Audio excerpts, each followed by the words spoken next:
Le Seigneur soit avec vous. Et avec votre esprit. Évangile de Jésus-Christ selon saint Luc.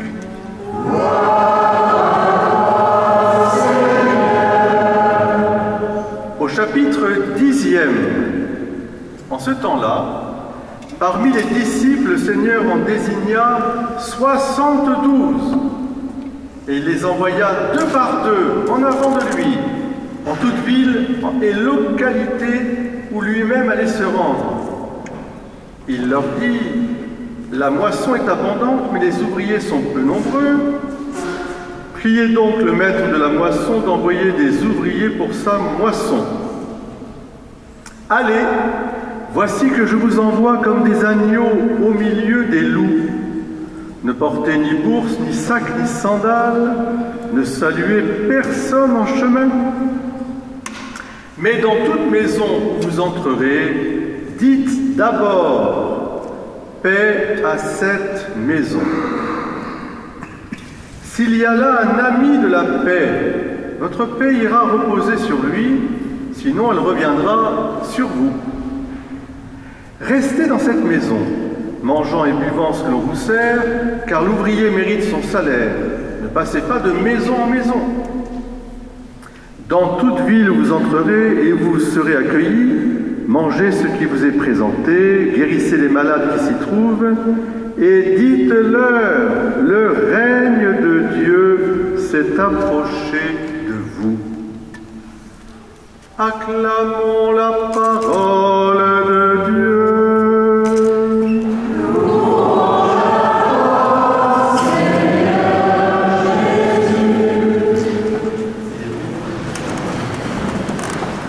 J'étais dans la joie, alléluia, quand je suis parti vers la maison du Seigneur.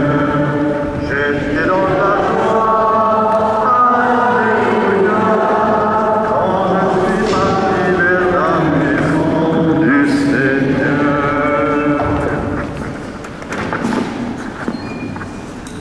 Alors, chers frères et sœurs, j'espère que vous êtes dans la joie puisque vous êtes partis dans la maison du Seigneur. La maison du Seigneur ici. Est-ce que vous êtes dans la joie? Oui.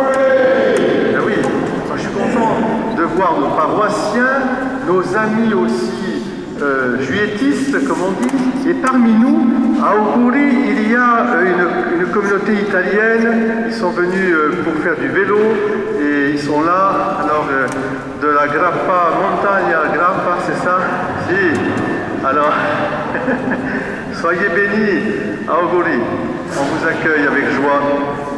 Que la paix, la paix du Christ soit avec vous toujours. Alors j'étais dans la joie parce que je suis allé dans la maison du Seigneur, mais alors le paradoxe de l'évangile d'aujourd'hui, c'est que précisément le Seigneur vient nous proposer de porter la paix dans les maisons. Alors en vous levant ce matin, en vous préparant pour aller à la messe, j'imagine bien sûr que c'était la paix dans la maison. C'est faux. Parce que quand on se prépare pour aller à la messe, en général, on se prépare, on dit qu'il ne faut pas être en retard, il faut être à l'heure, on fait le klaxon, tout le monde à l'heure, etc. Là, et hop. Et on sait que le moment d'aller à la messe, parfois, il y a des petites tensions, ce qui est tout à fait normal. Donc, il ne faut pas du tout se leurrer. Puis alors, il y en a qui reviennent d'événements heureux. Martine et Jacques, je suis content de vous voir. Après le beau mariage de votre petite fille, là-bas, ça a dû être magnifique. Alors, on se réjouit. La paix dans la maison. Paix sur cette maison. Vous savez que c'est très important parce que quand on entre dans une maison chrétienne, normalement, on voit tout de suite s'il y a la paix dans cette maison. Non pas parce qu'il n'y a pas de désordre. Ici, on vit. Il peut y avoir des désordres, c'est pas grave. Mais à quoi reconnaît-on une maison chrétienne? Une maison, le Domus Christiani, à quoi est-ce qu'on le reconnaît?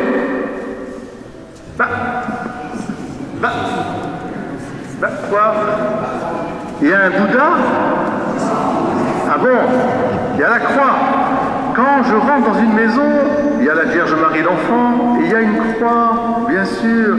Normalement, dans toutes nos pièces, il doit y avoir des croix, ou au moins dans la pièce principale, parce que la paix du Christ, elle nous vient de la croix du Christ.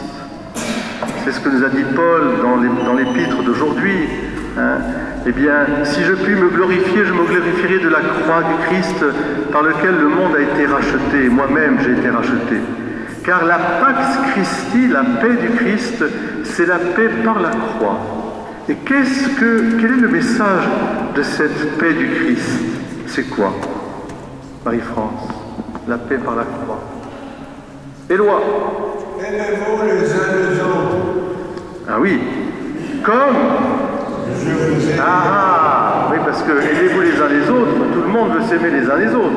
Mais comme le Christ nous a aimés, c'est-à-dire jusqu'à donner sa vie pour que les autres aient la vie. C'est ça la croix. La croix du Christ nous rappelle que l'amour est plus fort que tout. Et c'est-à-dire que derrière l'amour, il y a le don de soi pour que d'autres aient la vie. Et on appelle ça le pardon. Pardon. La réconciliation. La croix qui est plantée sur notre monde, pendant que le monde tourne, ce n'est pas la paix que donne le monde, c'est la paix du Christ. Elle nous amène la réconciliation profonde. Et c'est ainsi que nous pouvons être dans la paix. Si nous sommes réconciliés nous-mêmes pour pouvoir donner la paix aux autres et nous réconcilier avec les autres, c'est-à-dire nous considérer comme des enfants de Dieu sauvés. Mais ça veut dire qu'il faut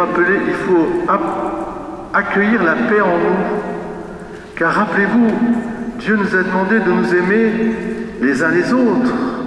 Mais j'aime mon prochain comme moi-même. Il faut commencer par s'aimer soi-même devant la croix, c'est-à-dire accueillir le pardon de Dieu pour nous-mêmes, pour pouvoir aimer l'autre avec le pardon. C'est ça la réconciliation du monde. Il n'y a pas d'autre issue. Car le monde sans la croix, c'est un monde évidemment qui tourne dans la violence, l'opposition, la force. Il n'y a pas rien de nouveau sous le soleil depuis que le monde est monde. Et c'est pour cela que le Christ est venu apporter cette paix. On appelle ça donc la Pax Christi. Et le signe de cette paix, rappelez-vous, c'est la croix. Que mon frère Michel est allé chercher aussi pour se mettre la croix. Là, c'est très bien. Je l'ai béni, sa croix. Je l'ai béni, ta croix aussi. Voilà, donc ayez aussi la croix sur vous. Ayez le chapelet avec la croix, etc. Voilà, c'est la paix du Christ. Vous comprenez ? Elle est là vraiment, cette paix. Et quand nous avons besoin de nous reposer au milieu des souffrances, des épreuves, des maladies, eh bien, peut-être regarder le Christ. Non pas, quand je pense à la croix, Cécile, je ne pense pas à l'instrument de torture. Quand Paul nous dit que la croix du Christ, il ne veut rien connaître d'autre, ça veut dire qu'il ne veut rien connaître d'autre que la mort et la résurrection du Christ. C'est l'œuvre de salut. Nous ne restons pas collés à la croix comme si c'était une effigie mortuaire, mais nous voyons la victoire du Christ sur la mort et le péché. Et c'est pour ça que nous chantons aux croix, victoire, tu régneras, aux croix, tu nous sauveras. C'est pour ça que nous chantons la croix du Christ, non pas parce que nous serions des doloristes, encore moins parce que nous serions des masochistes, ou que nous aimerions être sur la croix, mais c'est parce que c'est la croix du Christ, mort et ressuscité. C'est une croix glorieuse, c'est une croix qui donne vie. Alors oui, je pense qu'en ce dimanche, et puis ce temps de vacances, de repos pour beaucoup d'entre vous en famille, aussi de travail, parce qu'il faut accueillir les uns les autres, eh bien, peut-être le matin, prenez un petit peu de temps pour regarder le mystère de la croix, la sagesse de la croix. Il n'y a pas de plus grand amour que de donner sa vie pour ceux qu'on aime. Et alors, je terminerai en disant que, bien sûr, nous avons tous nos croix. C'est le Seigneur qui porte nos croix. Un jour, il y avait Marius. Vous connaissez Marius? Marius, c'est le personnage de Provence. Il en avait assez, lui, de sa croix. Alors il s'est plaint, comme les Provençaux à Marseille savent se plaindre. « Ô bonne-mère, j'en ai assez de cette croix, etc. » Et alors il se plaignait, se plaignait, si bien que Marie, Notre-Dame de la Garde, était un peu fatiguée de ses cris. Elle est allée voir son fils Jésus, lui a dit « Écoute, fais quelque chose parce que vraiment, Marius, il commence, voilà, je ne veux plus l'entendre. » Alors Jésus lui apparaît à Marius. « Oh mon bon Marius, qu'est-ce qui se passe ?» Il lui dit, parce que Jésus parle avec l'accent, hein, vous savez, ça vous le savez.